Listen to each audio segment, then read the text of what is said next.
Hello. Oh, that was really smooth. Aloha, everybody. This is Cathy Bilsky, the Quantum Leap Let Light Unite show on UPRN Radio.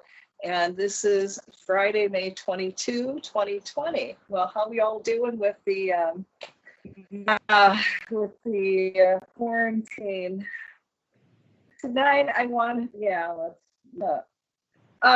there's some things I wanted to share with you. And, I don't know about you guys, but I've always wondered why and how Trump gets away with what he does. He gets away with everything. What is lucky charm? How does he do this? So I came across an article, and it's a wonderful story that I want to share with you. It's called Tinker Tailor Mobster: What Happens When a Confidential Informant Becomes President. And Greg O'Lear wrote it this last March.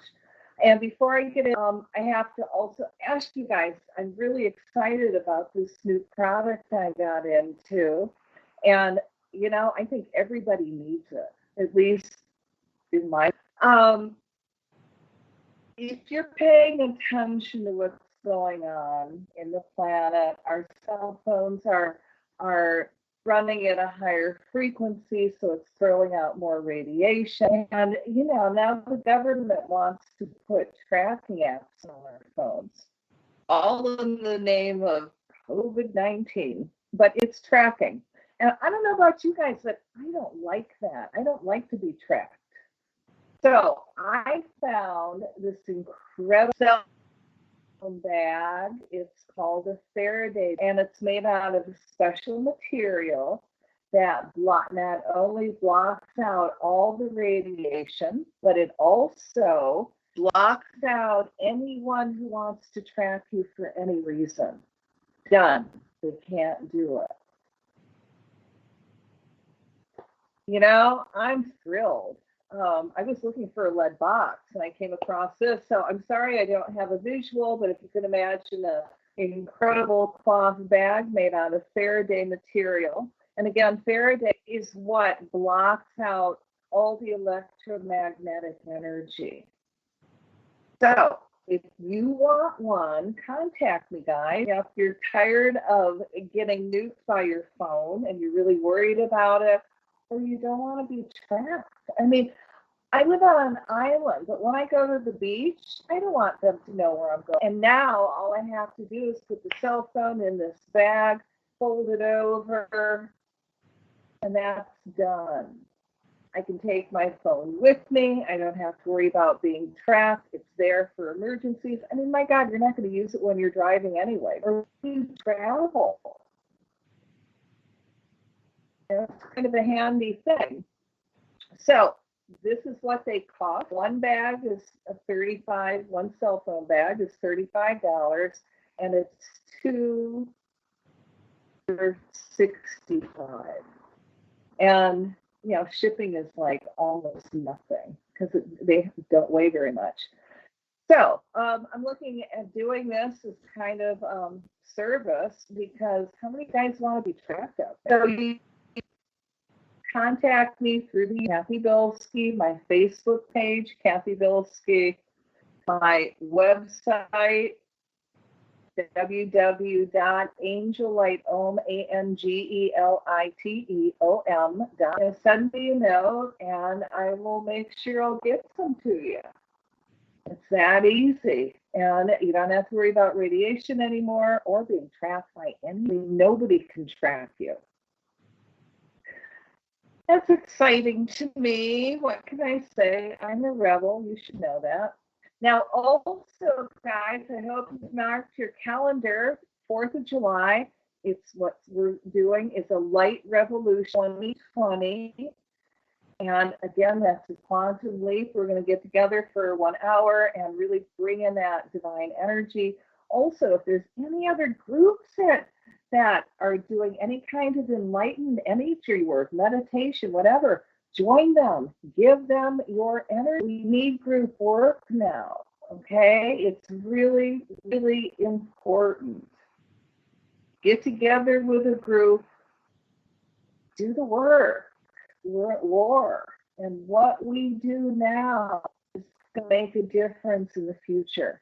So mark the calendar, 4th of July, and the time is 3 o'clock Hawaiian, 6 o'clock Pacific, 9 o'clock Eastern. And I love that, 3, 6, 9 numbers. And then if you live in Australia, it's the 25th, and it's around 11 o'clock. So, y'all, that's a full moon. So we're in the full moon energy. Everything's going to be amplified. Mark your calendar and let's do it. Let's make this a really big quantum leap into divine enlightenment. All right. So did I give you a chance to go get your beer or your wine or your doobie so you can listen to this story of Trump? It's a good one. I promise you. All right. So let's do this. Are you ready? Are you comfortable? All right. Tinker Tailor, Mobster Trump. What happens when a confidential informant becomes president? In the early 1980s, it was decided by whom and for what ultimate purpose. We can't say that Donald John Trump would build a casino complex in Atlantic City, New Jersey. Probably the most mobbed up municipality in the state. Dealing with the mafia might have dissuaded some developers from pursuing a boardwalk empire, but not Trump. He was uniquely suited to forge ahead. Donald's father, the Queens real estate developer, Fred Trump, had worked closely with the Genovese Associated and owned construction, and since building the Shore Haven development in 1947, Donald was still in diapers the first time around. Fred was an early mob adapter, the underworld equivalent of an investor who bought shares of Coca-Cola stock in 1919. Timelines is important to remember here. Organized crime did not exist in any meaningful way in the United States until Prohibition. Born in 1905, Fred Trump was just 2 years younger than Meyer Lansky, the gangster who more or less invented money laundering. Thus, Donald Trump is second generation mobbed up. When Donald first ventured from Queens to the, it's Italian, to the borough of Manhattan in the 70s, he entered into a joint business deal with Bid Castellano, head of the Gambino Syndicate, and Aunt Tony Salerno of the Giannese family. He knew well enough through his father and their mutual lawyer, Roy Cohen. As part of this arrangement, Trump agreed to buy concrete from a company operated jointly by the two families and pay a hefty premium for the privilege. Only then, with double mob approval, could he move forward with the Trump Tower and Trump Plaza projects. Among Cohen's other clients at the time was Rupert Murdoch, whom he introduced to Trump. And he would be hard-pressed to find 3 more atrocious human beings. Now, Atlantic City is in South Jersey, closer to Philadelphia than New York. So to build his casino, Trump used to play ball with the Philly mob. And that meant dealing with Nicodemo, Little Nicky, head of the most powerful mob family in Philadelphia. Land that Trump needed for his casino was owned by Salvi Tisa and Frank Narducci Jr., for Scarfo, collectively known around town as the Young Executioner. The nickname was not ironic.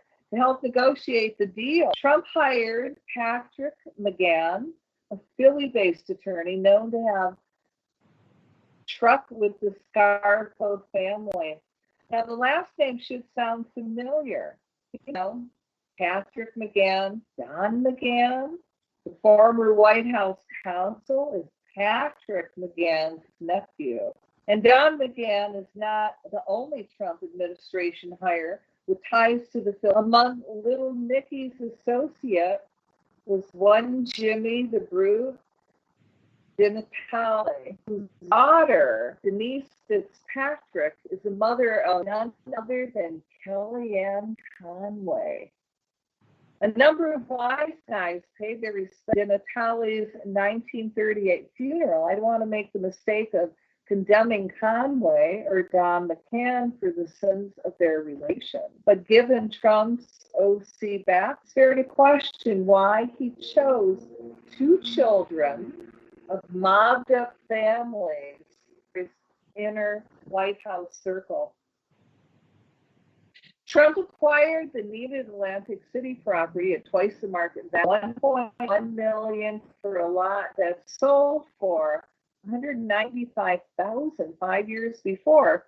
But there were legal pratfalls, shady dealings, chicanery with the dock. The New Jersey Gaming Commission was investigating the matter because casino owners could not, by law, associate with criminals, and most of Trump's friends were crooks. It looked like Trump was in trouble, not only of losing his gaming license, but of criminal indictment.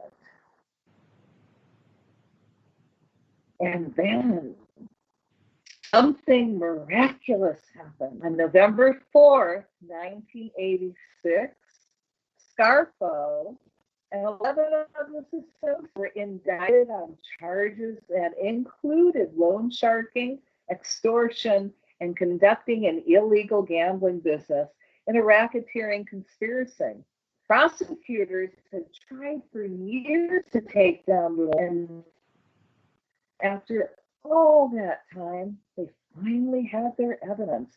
Not only that, but the investigation into Trump, it went away as if it never existed. A confidential informant, or CI, is a mole run by law enforcement within a criminal enterprise, not whose treachery is well known to his comrades, but a craftier, more duplicitous breed of rodent.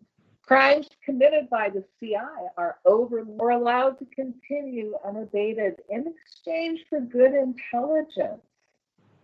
Treasure, as Control calls it in Tinker Tailor Soldier Spy. A fictional example of a CI is the Greek, a character on the show The Wire. Spoiler, Baltimore law enforcement pieced together that the Greek is the head of a crime syndicate that deals in narcotics and human trafficking. When they finally moved to arrest him, the operation is kiboshed by the feds, for whom the Greek is a confidential informant. This is extremely frustrating for viewers on the show who rightly regard the so much woe in West Baltimore. Now, in real life, there are two famous examples. The first is Whitey Bulger, the head of the so-called Winter Hill Gang, which operated for decades in Somerville, Massachusetts. In 1975, Bulger became a confidential informant for the FBI, handled by a corrupt agent named John Connolly. His intelligence helped take down a rival mob family in Providence, Rhode Island, a city notorious for the influence of organized crime.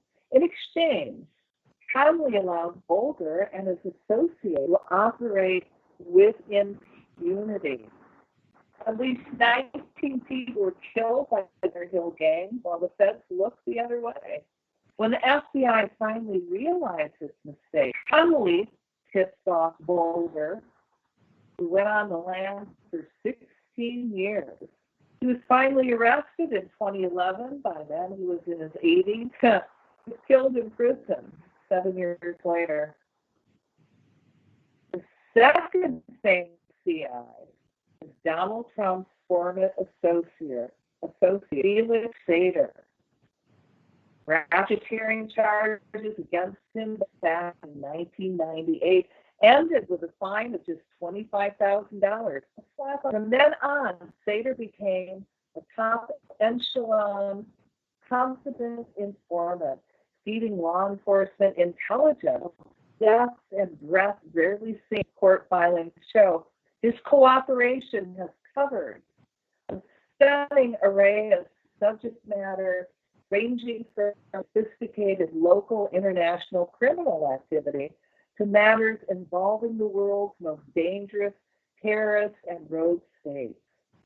The Wyndham ex-con, still one of the more puzzling figures of Trump Russia, continually forced prosecutors and law enforcement agents provide information crucial to the conviction of over 20 different individuals, including those responsible for committing massive financial fraud, members of La Cosa Nostra, organized crime families, and international cybercrime prosecutors claim. Additionally, Sater provided the United States intelligence community with highly sensitive information in an effort to help the government combat terrorists and rogue states. His intelligence helped prosecutors break up the pump and dump and boiler room mob operations in 1990. He turned over useful information about the Genovese crime family. Now, note here, the Genovese, the same family Fred Trump fronted for, and provided ample dirt on international arms dealing. Note, Jeffrey Epstein's special. And his crowning achievement, he helped the United States track down Osama bin Laden. Funny how the Russian mob knew where he was. Sater is proud of his CI work and has talked it up in the last few years, probably to counter his association with the mafia and with Trump. We know about Volger being a CI because his handler turned out to be a crook. We know about Sater being a CI because prior to his sentencing in 2009, and because he keeps boasting about it. If Sater had not come forward, Loretta Lynch, the former Attorney General, would not have been legally permitted to reveal his status. That's the thing about confidential informants. They're confidential. The informant doesn't want to be made as a mole any more than law enforcement wants to burn a source. Both sides are bound to secrecy. It's a good guy version of Omerta.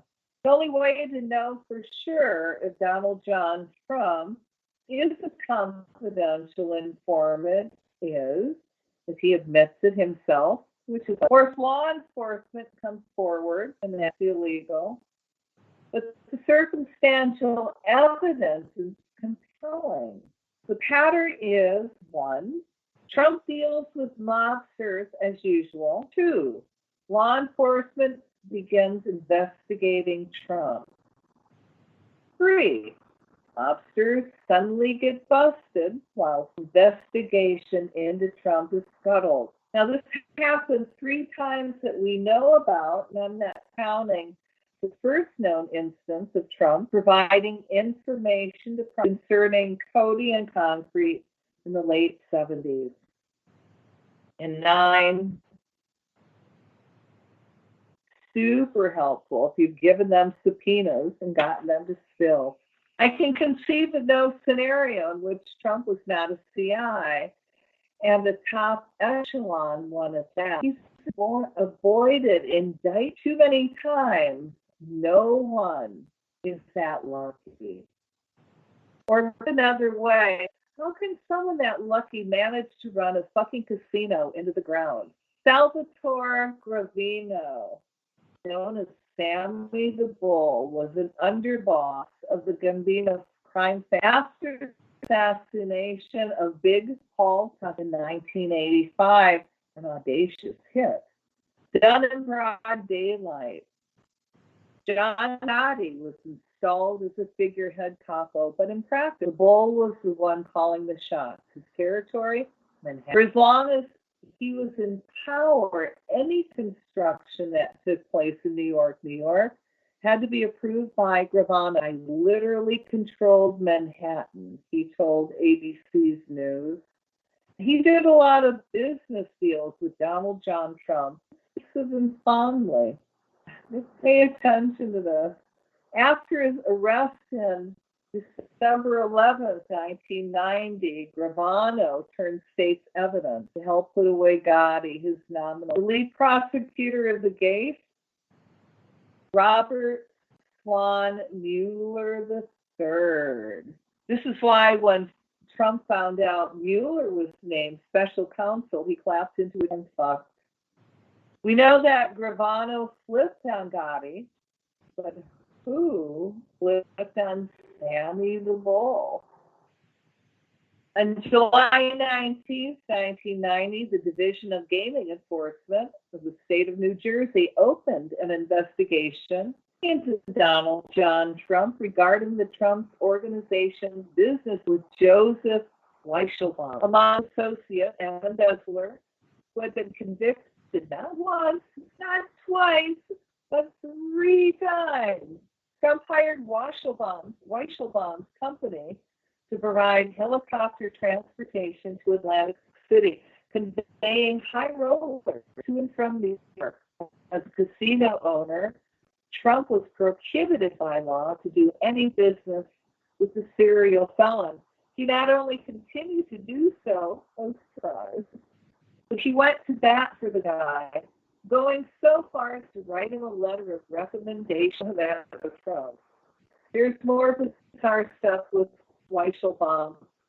Case wound initially tried by, are you ready for this? Trump's sister, a federal judge. We won't go into that one. 6 months after the Division of Gaming Enforcement opened its investigation, Gravano got pinched. Once again, as if by the wave of a magic wand, Trump's legal troubles seemed to vanish. It's worth noting here that Sammy the Bull likes Trump then and now, and seems not to blame him for ratting him out. There were likely others who informed on Gravano too, but given the investigation against Trump, his disastrous finances at the time, and his long familiarity with federal prosecutors, it stands to reason that Trump too turned on his longtime business associate. The Curtin and Courtney decade was tied to Donald John Trump. The Bush 1 recession hit his business hard. Trump filed for bankruptcy protection for Trump Taj Mahal in 1991 and Trump Plaza in 1990. Again, our lucky guy had managed to go bust in the casino business. In between those bankruptcy filings, he lobbied for tax relief for real estate developers. He began phoning reporters claiming to be a publicist named John Barron, had an affair with a D-list actress named Marlon, and divorced his wife of 14 years. The mother of his kids, Donald, Ivanka, and Eric, the former Ivana Filippova. And side note, or we can say, fun fact, Ivana Trump's father, the big wheel in Czechoslovakia, Ben's intelligence service, and I know I really trashed that. Milo Zelnick helped raise his grandchild, especially Don Jr., who speaks fluent Czech. And that's another dispatch later on. But Don Jr. was raised by the Czechoslovakian intelligence service. All right, things kind of coming together. Are you seeing how the dots are coming together? So things were going south fast. Trump desperately needed a lifeline. He found one in Moscow. Surprise. The Soviet Union collapsed on Christmas Day, 1991, What the West viewed as the triumph of capitalism over communism was really the subversion of a conventional superpower by the shadowy forces of transnational. The Cold War was not over. It just shifted modes of attack. In the early 90s, Russia invaded the United States, not with soldiers, but with mobsters. The commander of the underworld incursion was a violent ex-con named Vyacheslav Ivankov, known as Yapinchik, or Little Japanese. I can say Little Japanese. Hardened in the brutal Soviet prison system, Ivankov was a member of War E Zakon, or Thieves' Law, the army of the Russian mafia that originated in the post-Second World War Gulag. He was such a nasty, violent motherfucker that when it was necessary to rough someone up to extort him, he didn't send in a subordinate. He did the job himself. Ivankov arrived to the United States in '92 ostensibly to work in the film industry. Even the new Russian government warned the FBI that he was up to no good. But of course, the feds lost sight of him almost immediately, even as he traveled from New York to Florida and everywhere in between, consolidating power and displacing the Italian. That brazen 1985 hit on Big Paul Castellano was instrumental in achieving this war hegemony, as the Gambino boss neither liked nor trusted the Russians. For the testimony of Bob Levinson, the FBI's foremost Russian mob expert. Ivankov's organization, Inc., was derived from a number of sources. His group was implicated by sources who have been involved in the gasoline tax scam, whereby so-called daisy chains of petroleum handling were established with the specific intention of defrauding government tax authorities using non-existent or ghost companies to pay the gasoline taxes. The primary source of the group's funds was the collection of Krisha, protection money, from wealthy Russian and Eurasian businessmen operating between North America and the former Soviet republics. In addition, Ivankov organization organized the collection, in effect, the street tax from Russian-born and Eastern European criminals who are operating their illegal enterprises in North. Ivankov organization members stand out across the United States and Canada, identifying and then approaching these criminals, saying that each now had to control an Obshak mutual benefit fund being collected and organized by the Ivankov group. In addition, Ivankov and other members of this organization settled business disputes for Russian and Eastern European businessmen operating between North America and the former Soviet Union, receiving in return a percent of the amount in dispute, usually hundreds of thousands of dollars.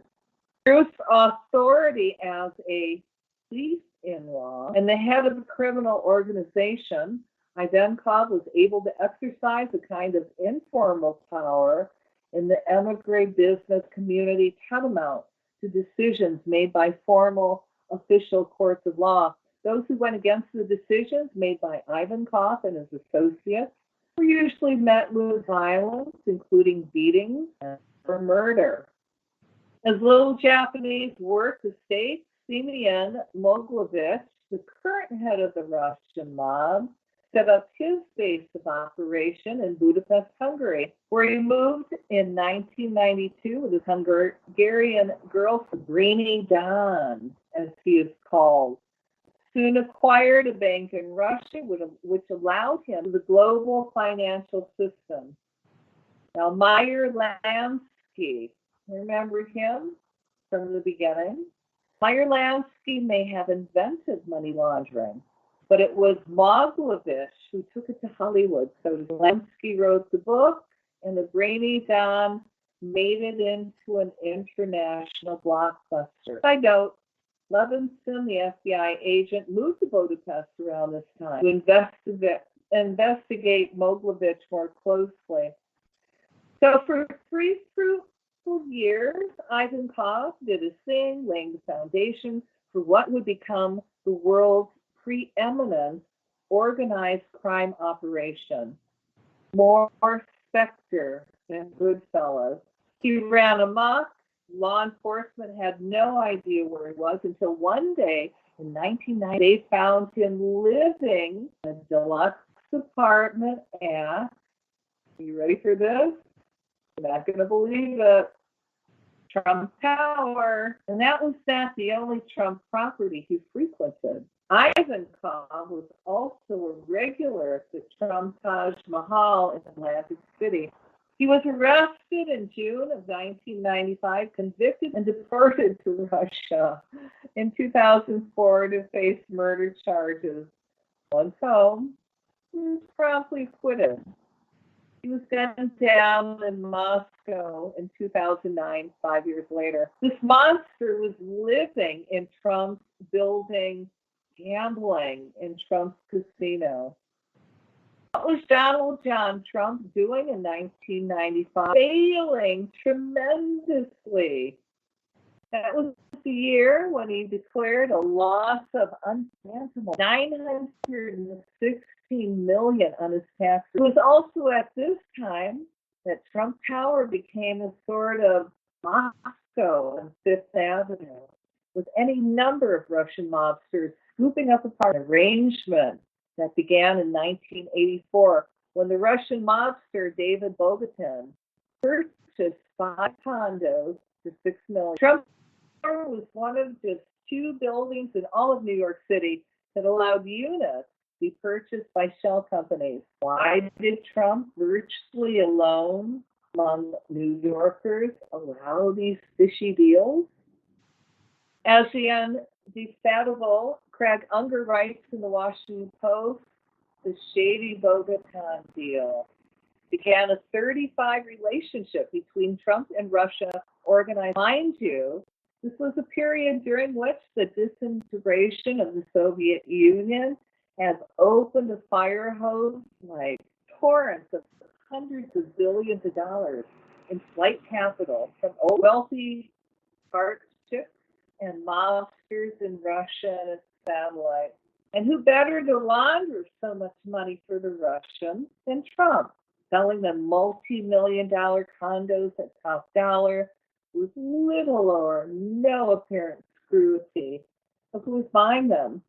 So over the next 3 decades, dozens of lawyers, accountants, real estate, mortgage brokers, and other white-collar professionals came together to do such transactions on a massive scale. According to the BuzzFeed investigation, more than 1,300 condos, Trump-branded condos sold in the United States since the 1980s were shifted in secretive all-cash transactions that enable buyers to avoid legal scrutiny by shielding their finances and identities. Unger writes, the Trump organization has dismissed money laundering charges as unsubstantiated, and it's so difficult to penetrate the shell companies that purchase these condos. It is almost impossible for reporters, or for that matter, anyone without subpoena power, to determine how much money laundering by Russians went through Trump-branded products. Anders Åslund, a Swedish economic, put it to this way. Early on, Trump came to the conclusion that it's better to do business with crooks than with honest people. Crooks have 2 big advantages. First, they prepare to pay more money than honest people, and they will always lose if you sue them because they're known to be crooks. It's a simple inconceivable that a creature of the underworld, a man who had extensive dealings with mob figures for his entire career, would, at a moment of dire need, be unaware that mobsters were buying his properties using shell companies to conceal the origin of the dirty root. It's also inconceivable that a mobbed-up real estate developer, a crook, whom the government of Australia would not grant a gaming license because of his obvious mob connection. The subject of 41-page initial investigation by the Department of Gaming Enforcement in the state of New Jersey, that taken together is positively damning. Could have avoided indictment for all these years unless he was covertly helping out law enforcement. Trump is a criminal, yes, but his crimes were not as heinous as Ivanko's or Gravino's or Scarfo's. Prosecutors would happily toss a minnow like Trump back into its help and catch the big fish. Nothing about Trump's term as president suggests he's turned his back on organized crime. He hasn't gone legit. His Twitter antagonists comprise a who's who of the FBI's Russian mob experts: Robert Mueller, Andrew McCabe, Bruce Orr, Lisa Page. He has attacked the credibility of those who know what he really is. It's what made Trump's attack on Mueller so ironic. He impugned the former FBI director as corrupt while depending on his incorruptibility to not reveal alleged CI status. To reiterate, we cannot know for sure if Trump was a CI unless he admits to one. Maybe Yamachi Elcinder can goad him into it. Or if the federal prosecutors in the know break protocol to expose him. As it stands, prominent G-men have given us clues. When McCabe was fired, he began his statement thus: I have been an FBI special agent for over 21 years. I spent half of that time investigating Russian organized crime as a street agent and supervisor in New York City. The subtext here is that McCabe knows who Trump is. And the expert of his book, Higher Loyalty, James Comey compared Trump to Gravino. The loyalty, the man was like Sammy the Bull's Cosa Nostra induction ceremony, with Trump in the role of the family boss, asking me if I have what it takes to be a made man. Of all the famous mafiosos, why did Comey choose Gravano, a relatively obscure figure, as a comp? Because he wants us to dig into Gravano himself. Oh, this is really too rich. Now, remember Gravano the Mobster. Gravano himself was asked about the Comey full quote by Jerry Capici of Gangland News. He said, the country doesn't need a bookworm. This is what Gravino said. The country doesn't need a bookworm as president. It needs a mob boss. You don't need a Harvard graduate to deal with these people. Putin and she, real gangsters. You need a fucking gangster to deal with these people. This seems to indicate that Sammy the Bull thinks that Trump is a mob boss and a fucking gangster. Thanks one to no one. Unless he thought it would help him avoid Trump will never cop to being a confidential informant. We can only infer that he served that function by presenting circumstantial evidence to support the hypotheses. But plenty of people can confirm or deny rather than refuse to confirm Trump's involvement. Bob Mueller, certainly, but every prosecutor, too, that dealt with Scarfo, Gravano, and Ivanko, and plenty of smaller cases. But a national informant is deliberately fucking up the federal government's response to a pandemic when his willful negligence has cost hundreds of thousands, if not millions of American lives. Protocol must be sacrificed for the greater good. Is not the purpose of that law, of all laws, to protect the people from enemies, foreign and domestic? And has not the COVID-19 response, or lack thereof, proven Trump to be an active enemy of the United States? We don't need more careful legalese. We don't need more cryptic phrasings along the lines of if we had confidence that the president clearly did not commit a crime, we would have said so. We need to hear loud and clear what the FBI knows. We need to be told unequivocally that Trump is an inverted crook, a real crook, an actual criminal, not just a cute Twitter assertion, and even more surprising and contrary to all recent evidence that he's capable of telling the truth when it serves him.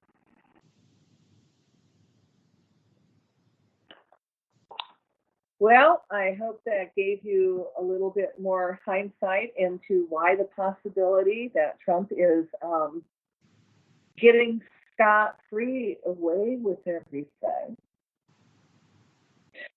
All right, so let's do a little bit of energy work. Let's work on awakening the living zombies, because when people are awakened and reconnected to the Creator, they know better.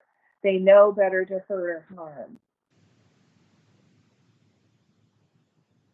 And they see through illusion. All right, so we're going to create a bubble of light and put in that bubble all the living zombies, all life forms.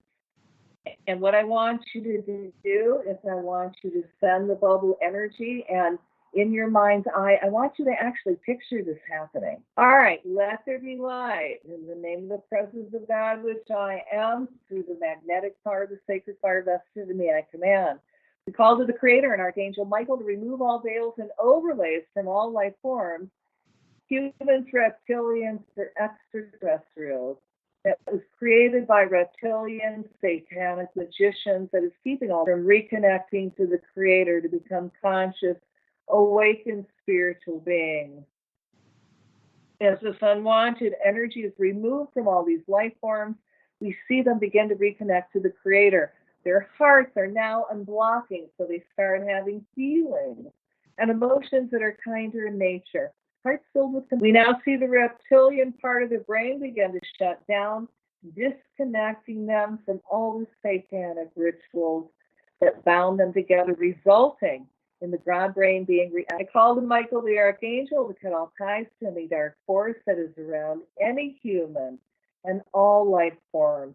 We tie and bind that dark energy, send it through the violet flame to clean the energy up, send it back to the divine. We replace that energy with the energy of divine enlightenment. May divine enlightenment descend on everyone now. May divine enlightenment be activated within everyone now. Call all the rock stones, minerals, and earth keepers, crystals, to now amplify enlightenment energy to help everyone awaken to life. See all ties, binds, blood oaths, and beast-form mentality be cut between the dark magicians, and whether an individual or group, and anyone trying to create a new world order through dark satanic rituals. See the new world order plans falling apart. Let all their energies from any and all ceremonies automatically neutralize as we anchor the violet flame to their ritual sites, so the magicians will gain no strength or power. This will result in the collapse of all their projects and plans. We ask that all veils of darkness that is around anyone in the U.S. or any Trump supporter or planet that is keeping people from becoming conscious beings be removed and replaced with a connection to their higher selves becoming conscious beings.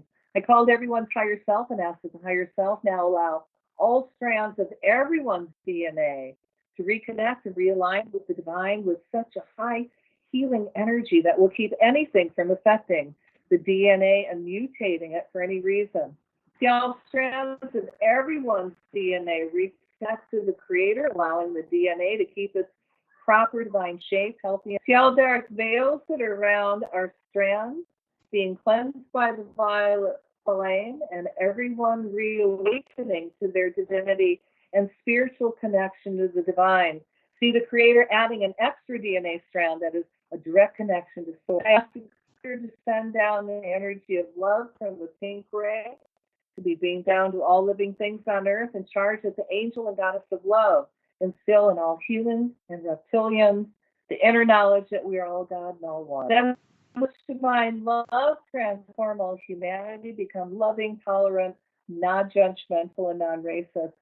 We ask all persons with negative feelings or step toward others, step into the violet flame and onto the light. Let all humanity embrace diversity and move into a future of love, faith in God, themselves, and each other. We send divine light to everyone's brains and hearts, extraterrestrial, reptilian, and human. Remove the energy of white race, all that divides the masses. I ask that the energy of all racism be removed by Michael the Archangel, cutting the ties with his sword of blue flame. Since the creation of the planet until now, let this be trailed by the violet fire to transmute all that. Let those phosphors replace with divine love. I ask the goddess of truth into everything on the planet that's trying to hide racism, bringing it up to the surface, and protect those that are bringing the truth forward. That she brings forward all secrets and hidden agendas.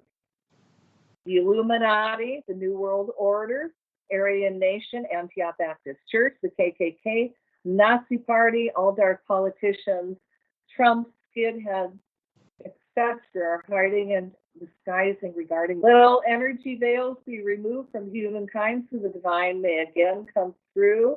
I command again that all persons with negative feelings or emotion toward others step into the violet flame, and we call divine light, divine wisdom, divine caring, compassion into everyone's heart now. Direct that energy toward the reptilian part of the brain. I command Michael to cut all ties and so the reptile dinosaur energy as that light enters, changing all cells and atoms to divine, balancing both male and female. See the violet flame blaze through the reptilian part of the brain, cleansing and purifying. Fill the brain up with divine thoughts, raising all consciousness to divine, letting kindness, caring, and love for those stuck beings. I ask the Creator to shut the reptilian brain down and activate the divine God brain. You see these beings become an awakened spiritual being that now knows better than to hurt or harm any life. It ties to all fifth-dimensional energy frequency events around the Earth, especially anything connected to 5G. It's creating a dark energy overlay over the Earth to control and harness human consciousness.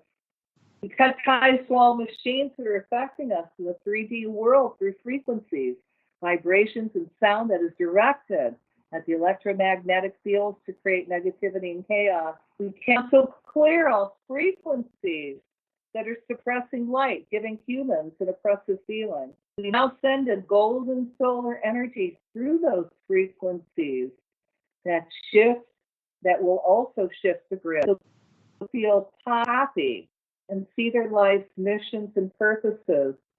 Let's send the golden solar energy through the Earth's morphogenetic grid that neutralizes any dark energy that wants to control the grid. We're also going to command that all Nazi swastika symbols are. So the energy now brings in peace and prosperity back to the Earth and humanity. Every time anyone looks at a Nazi swastika, see the energy being reversed into its correct, positive direction. May divine enlightenment descend around everyone now. May divine enlightenment be activated within everyone now. May divine enlightenment descend around all Trump supporters now. May divine enlightenment be activated within all Trump supporters now. So we're going to take a deep breath and release it. Whew. And I give thanks for this opportunity to serve. Oh my God, you guys are sending so much energy. Wow.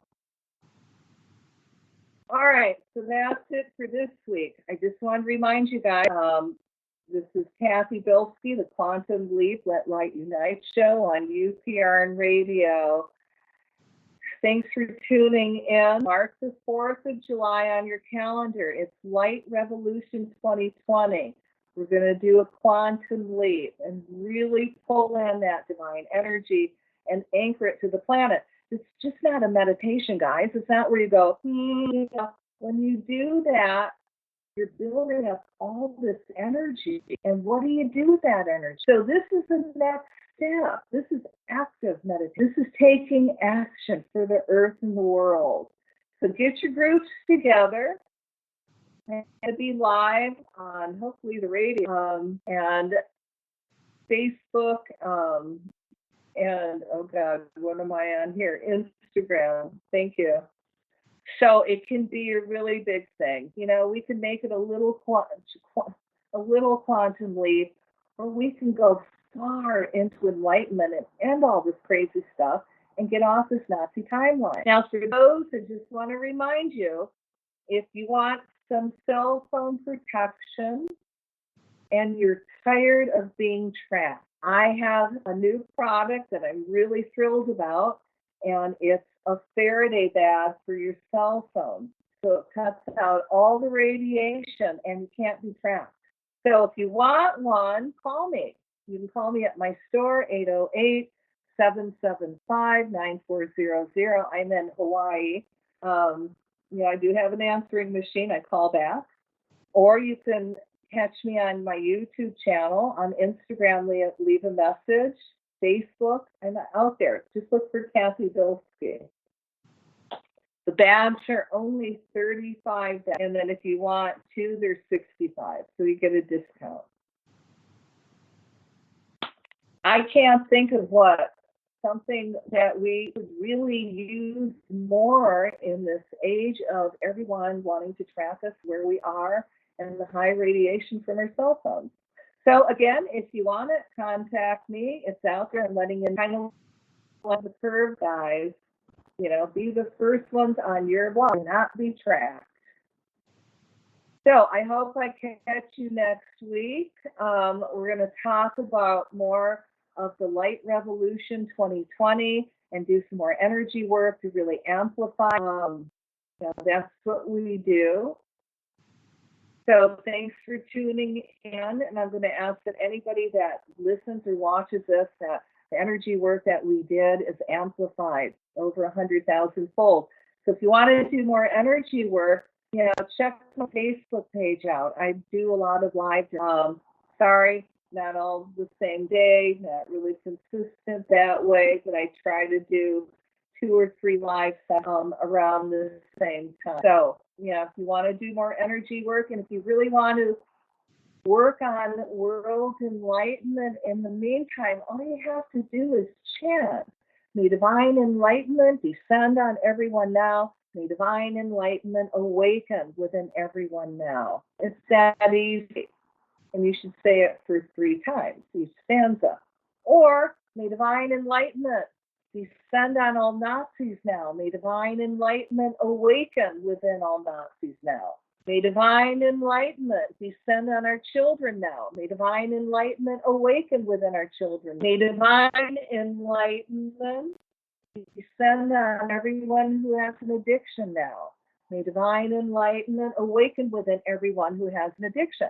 So you can tweak it as much as you want, but just say each stanza 3 times. You can do that when you're walking, when you're doing your dishes, when you're mad at the kids. Put yourself in that high energy and do light work. It's that easy. Your energy makes a difference. And on that note, thanks, guys, for really, really tuning in. And this is actually my first Instagram live I've done that actually works. So thanks for joining in, and I will try to do it more. So aloha, good night. We'll catch you next week.